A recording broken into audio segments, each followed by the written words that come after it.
Por isso eu quero convidar você a abrir a sua Bíblia, neste momento. É nela que nós vamos meditar nessa noite.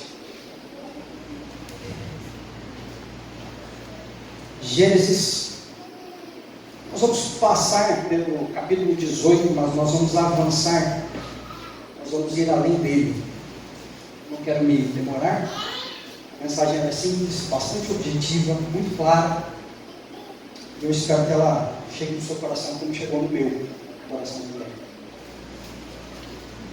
Gênesis capítulo 18. Vamos nos situar na história. Já oramos lá no começo do culto? Vamos nos situar na história. Em Gênesis 18, nós estamos falando de 24 anos depois que Abraão foi convidado por Deus a sair da casa dos seus pais a fim de constituir uma nova nação. 24 anos depois, nada havia mudado na vida de Abraão. Nada. Ele continuava esperando que filhos ilegítimos assumissem os seus bens. Ele ainda não havia entendido que o seu filho, o filho da promessa, seria de Sara. Ele não havia entendido isso ainda. Ele continuava mentindo nos lugares onde passava, quando tinha medo. Você vai lembrar que isso aconteceu mais de uma vez. Mentiu. O pai da fé era um mentiroso. Já parou para pensar nisso? O pai da fé era um mentiroso porque ele tinha medo. O pai da fé, a fé dele era tão grande, mas tão grande, que ele tinha medo, então mentia. Olha só, e a gente fica buscando exemplos humanos que sejam perfeitos. Nem Abraão, nem ele. E aqui, em Gênesis 28, Abraão recebe uma visita. E é aqui que as coisas começam a ter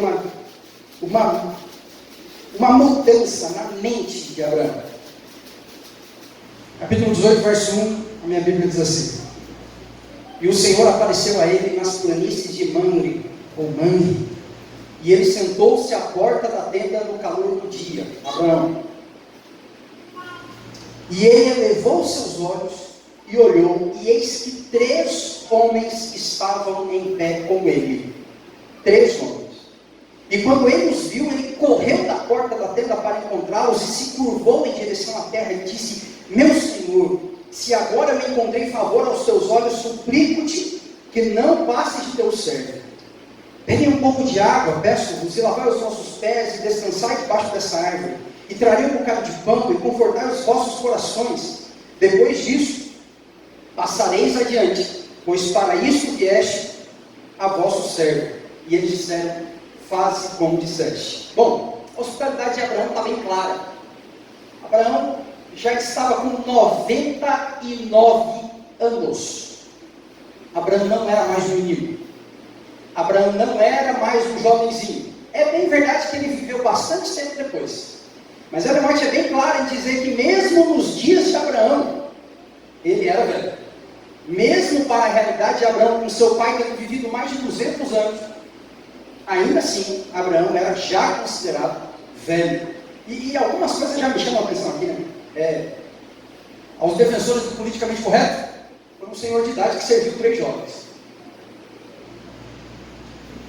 Vai entender. Vai entender.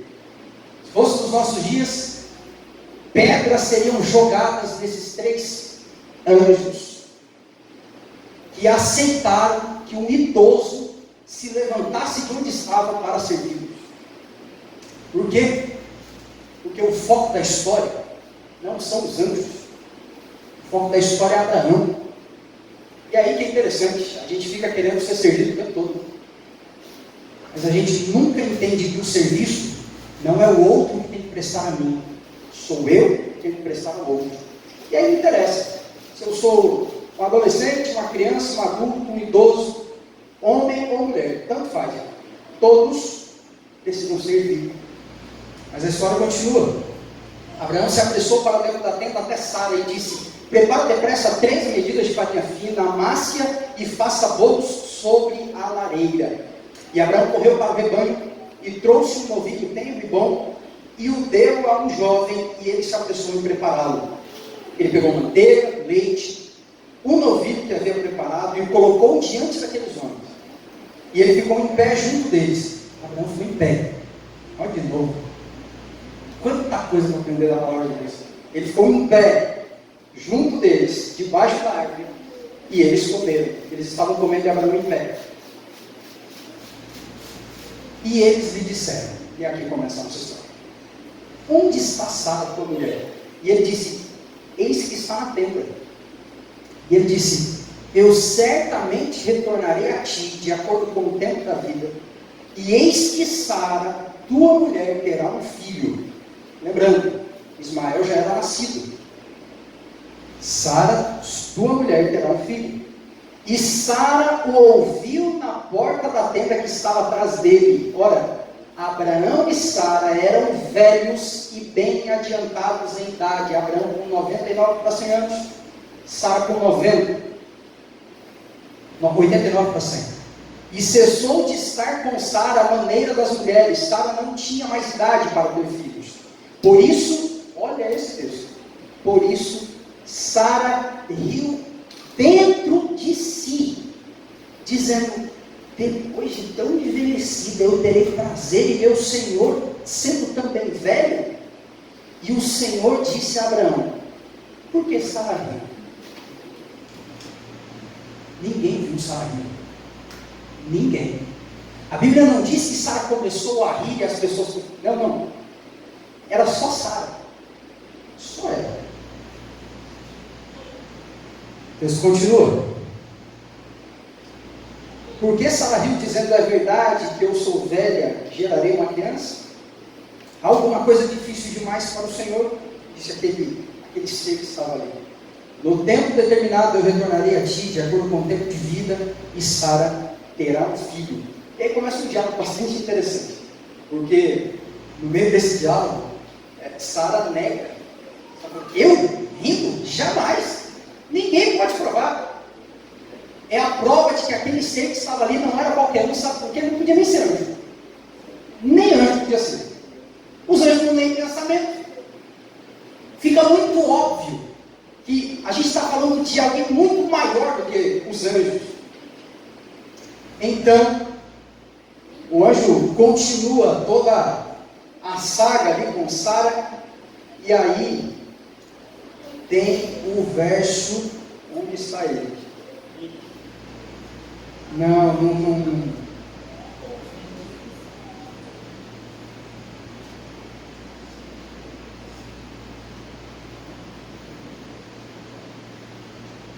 Passou batido. Fato é que aquele anjo, quando aquela criança nasce conforme a promessa, deu branco. Aquele anjo, anjo entre aspas, ele determina o nome do filho. É esse o texto que eu estava procurando. E passou batido, uma hora eu encontro ele, no dia que eu encontrar eu compartilho com você de novo. Mas está aí, está por aí, você dá uma olhadinha aí, você vai achar esse texto. Quando aquele anjo olha para Abraão e diz que o nome do seu filho será Isaque. Eu tenho certeza que eu tinha marcado esse texto aqui. Mas, enfim. É interessante porque o nome de Isaque faz referência a esse momento da história. E é daí que vem o título da mensagem dessa noite. 17? 19? 17, 19. Isso, Sara, tua mulher, de fato gerará um filho que chamará seu nome Isaque. Sabe o significado do nome Isaque? É interessante, né? Cronologicamente aconteceu, o nome foi dado antes. Mas o nome ganha um novo sentido depois do episódio. Abraão estava achando que o nome significaria o que significa por outra razão. Se você não sabe, Isaque significa riso, ou meu riso. Meu riso. Meu riso. Para Abraão, Isaque era o motivo das suas alegrias. Só que, a partir desse momento do capítulo 18, Isaac já não é mais o motivo das minhas alegrias, mas o motivo da minha descrença. O motivo do meu riso de dúvida. O motivo da alegria para Abraão era o motivo de dúvida para Sara. E todos os dias, Isaac nasceu um ano depois, e todos os dias, quando Abraão e Sara olhavam para Isaac, eles se lembravam de duas coisas. Primeiro, ali estava a alegria deles. Segundo, ali estava a prova de que mesmo com eles duvidando, Deus os havia abençoado. Seria muito bom se a gente terminasse aqui. Mas não é sobre isso que eu vou falar hoje, não. Gênesis 22.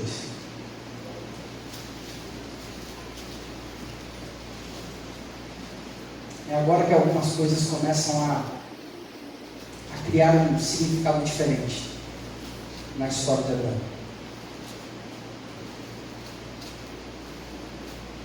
Em Gênesis 22, Deus aparece novamente para Abraão. De novo. Quando? Essa pergunta é interessante, porque a Bíblia não diz. A Bíblia não diz. Ellen White afirma que Isaac já não era mais um menino. Era um jovem forte. A tradição judaica diz que Isaac estava com 37 anos, quando essa história do capítulo 22 aconteceu. A tradição judaica diz isso. Mas não pela cronologia bíblica. A tradição judaica associa a morte de Sara a momentos depois do capítulo 22. Então, para eles, foi no mesmo ano.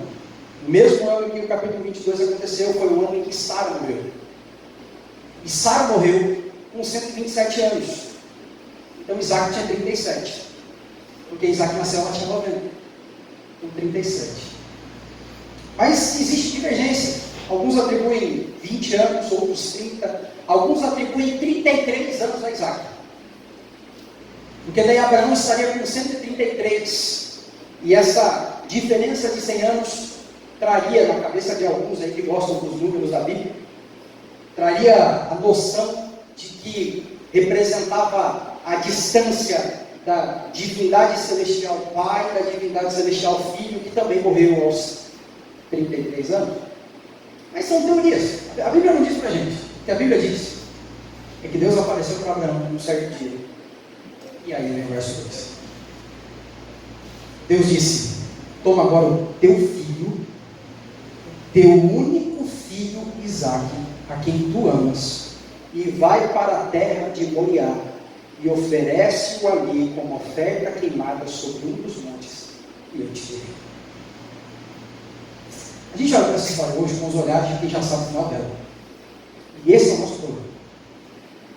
A gente olha para ela já pensando lá no fim, a gente já sabe o que vai acontecer. Mas a gente desconsidera que Abraão não sabia. Abraão não tinha a mínima ideia do que aconteceria. O que ele sabia é que Deus deu uma ordem. A ordem era clara: pega o teu filho, o teu único filho, o filho que você ama. Era para Abraão não ter dúvida de quem era. Ele não fala assim: será que é Ismael? Não. Obrigado. Para que essa dúvida não ocorresse, Deus especifica. Deus o chama de filho único pelo nome e que ama. É para não ter problema. Pega Isaque. Espera aí. Qual o significado do nome de Isaque? Pega os motivos da tua alegria. Pega o que te faz feliz. O que te faz bem e que eu te dei.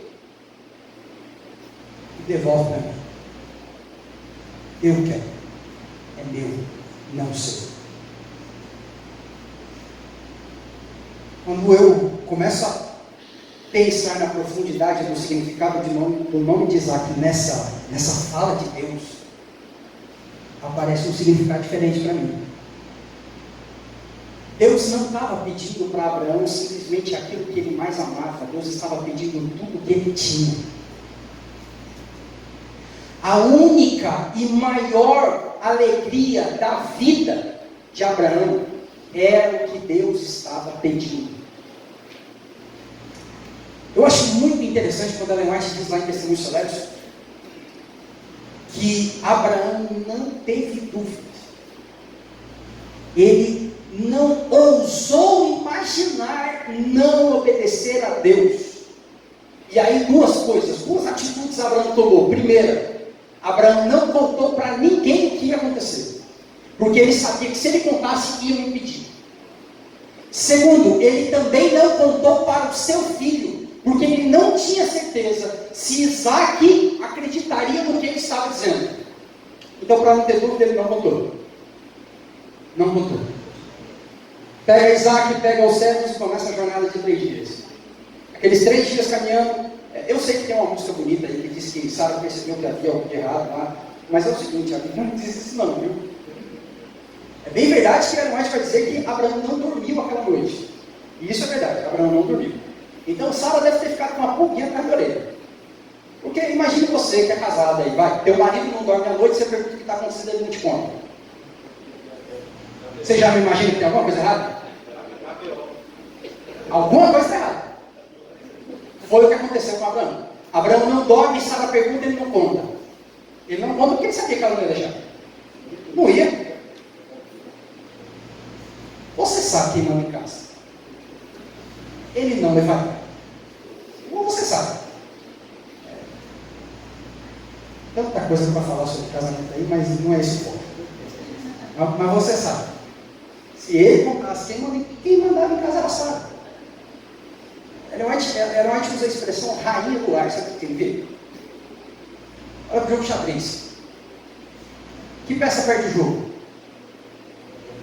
O rei. Mas qual é a peça mais poderosa? Você entendeu? Todo peão quer virar rainha. Nenhum peão chega lá no final e vira rei. Nenhum. Por que rainha? Porque a rainha vai para todo lugar. Para todo lugar. Ela só não faz o que faz o cavalo, mas o resto, ela faz todos os movimentos de todos os jogadores. A gente olha para isso e pensa que é só um jogo. Vai para a história que você vai ver que não é só um jogo, não. Abraão não conta para Isaac naquela manhã, logo cedo. Abraão pega Isaac, pega os servos e vai em direção ao monte que Deus mostraria. A jornada começa e nessa jornada Isaac se incomoda. Pai, beleza, estou entendendo aqui, mas cadê o bichinho para morrer? Cadê? Apareceu ainda? Não apareceu. Calma, Deus vai resolver. E mais de uma vez Isaac pergunta para o pai o que estava acontecendo. Chega um ponto em que eles chegam na beirada do monte, Deus mostra para Abraão onde era. E aí Abraão fala assim, agora nem meus servos vão mais. E Ellen White diz por quê? Ellen White diz que ele deixou os servos porque ele sabia que lá em cima os servos o chamariam de louco e o impediriam de matar o próprio filho. Então ele não levou os servos. Olha o tamanho da convicção desse homem.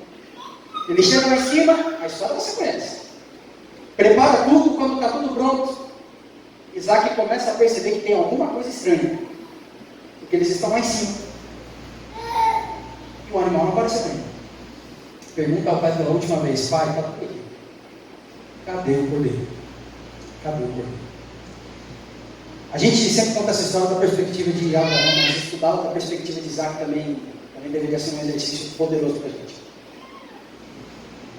Quando Abraão olha para Isaac e diz, filho, eu não queria te contar antes, mas o cordeiro é você.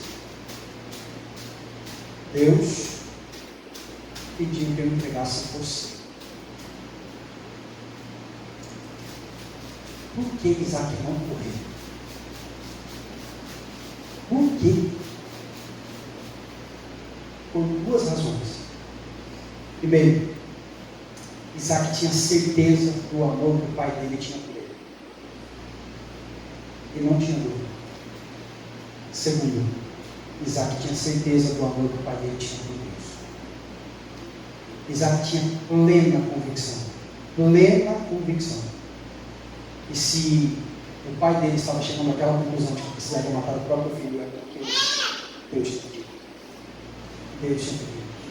Abraão não coloca Isaac no altar. Isaac sobe.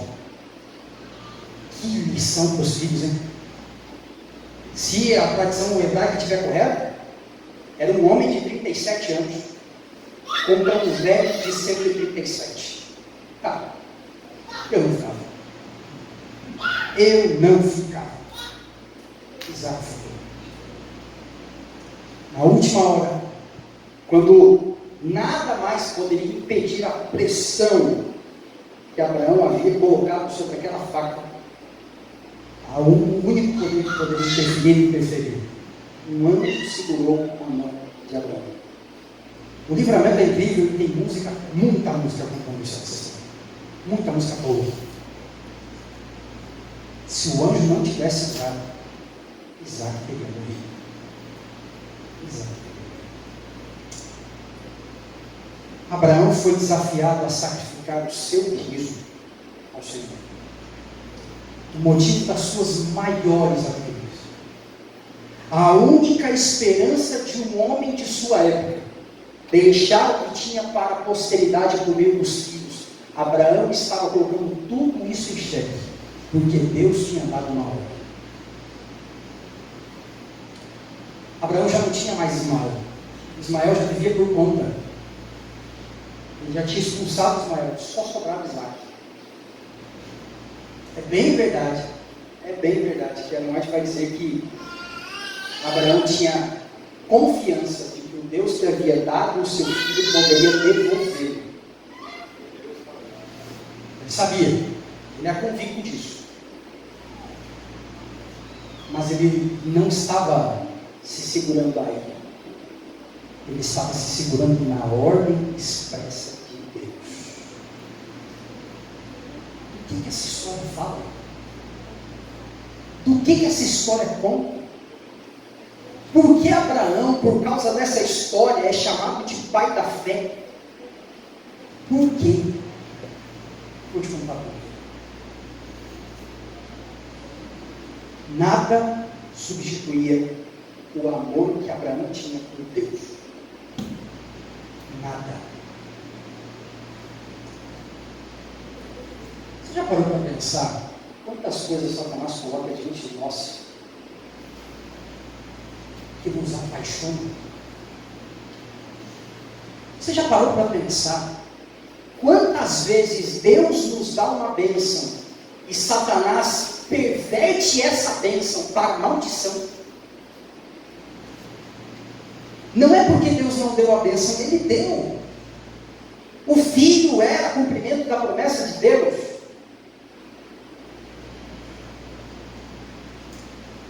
Mas e se o coração de Abraão estivesse mais no filho do que em Deus? Se o coração de Abraão estivesse mais na bênção do que no abençoador, a história seria completamente diferente. E Abraão teria sido desqualificado como servo de Deus. Mas Deus pediu uma coisa absurda. Absurda. Como Deus pede a um homem que serve a Ele, na idade que estava, o maior bem que ele tinha. Por que Deus faz isso? Eu vou te dizer por quê. Porque eu e você estamos de olhos aqui. Deus está de olho lá. Quer ver? Se você abrir a sua Bíblia, em Hebreus capítulo 11, quando o texto bíblico fala de Abraão, o texto bíblico não fala da esperança de Abraão de ter um filho, não. O texto fala da esperança de Abraão naquela terra, naquele lugar, e ele não está falando de Canaã. Paulo não está falando de Canaã. Paulo está falando do lar superior, onde o coração de Abraão de verdade estava. E se ele contasse para Sara e para os seus filhos, ninguém entenderia, porque o coração deles não estava tão ligado ao céu, como estava o coração de Abraão. Abraão não estava nem aí. Se o relacionamento dele com Deus fosse de fato o primeiro lugar na sua vida. Pergunta de hoje não é fácil, não. É muito difícil. Eu espero que você pense muito bem na sua resposta. Se Deus te der a maior bênção que você poderia ter, ela substituiria Deus para você. Pensa direito. Pensa bem. Sabe por que muitos de nós não recebemos a prosperidade como o mundo fala por aí? Porque se a gente recebesse, a gente se perdia. Aí Deus não dá. E se vier, não vai ser para dentro de Deus. Porque Satanás também sabe aquilo que te desvia. Ele sabe. Ele não lê seu pensamento, mas ele vê suas atitudes. Ele vê seus olhos. Ele repara para onde você olha quando está navegando na internet. Ele repara como você reage quando aquela pessoa que tem uma casa novinha passa perto de você. Ele percebe. Ele percebe a sua expressão facial. O cara mais esperto nesses assuntos é o diabo. Aqui, atuando humanamente, é ele. Ele percebe. Quando você olha a foto de um amigo que se formou na faculdade, que você ainda não conseguiu nem entrar. Ele percebe. E ele começa a jogar com aquilo que vai ser o seu maior motivo de riso, a sua maior alegria. E ele começa a te pescar. A isca dele é aquilo que te faz feliz. E às vezes, a gente é pescado. Abraão teve que entregar ao Senhor o motivo das suas maiores alegrias. Porque de fato, de verdade, Isaac não era a sua maior alegria. Qual é a sua alegria? Qual é a sua preciosidade? É essa aí que pode tomar o lugar de Deus na sua vida. E não deveria. Se Deus pede para você algo que está muito além das suas forças, entenda. Ele sabe o que faz. Se você pede algo que para você era a maior alegria da sua vida, entenda. É possível que isso estivesse te afastando dele. Eu sei qual era o maior motivo da minha alegria. Eu sei. Alguns são próximos a mim, podem até imaginar. Outros não fazem a mínima ideia. Mas eu posso te dizer uma coisa.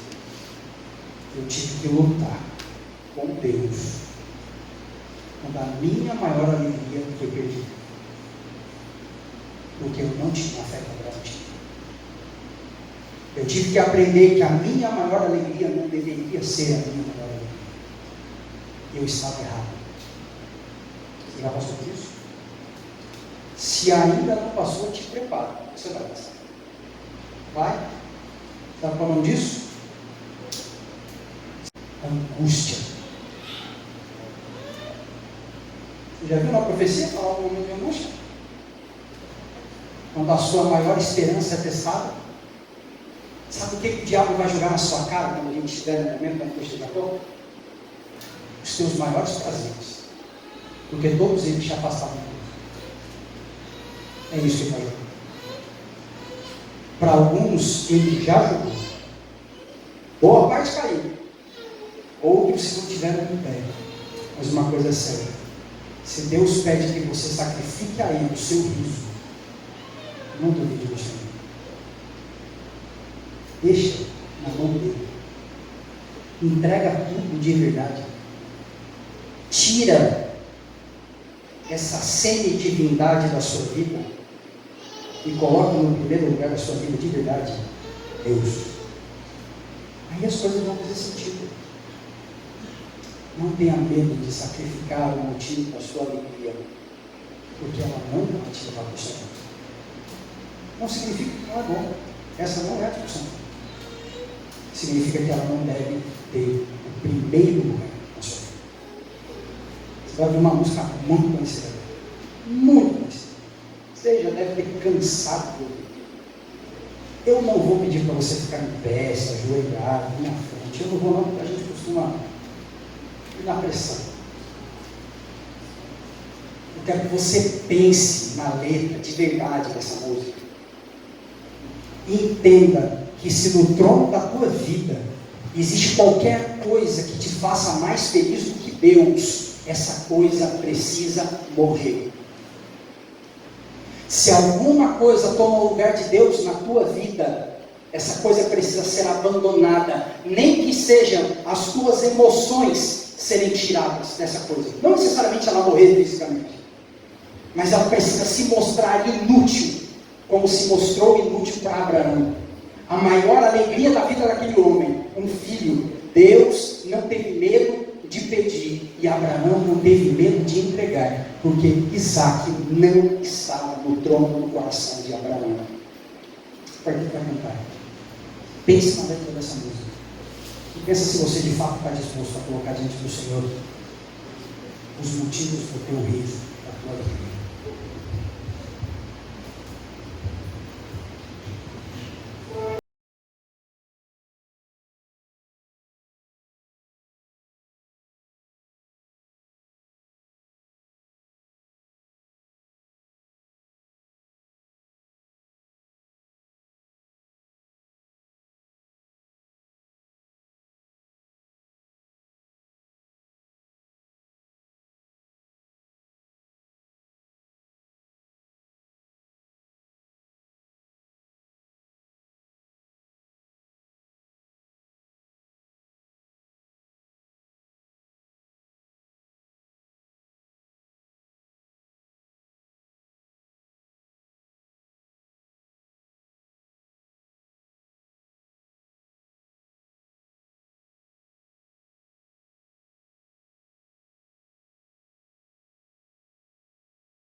Quantas bênçãos a gente recebe do Senhor e acaba transformando em maldição, enfatizando mais a bênção do que o abençoado.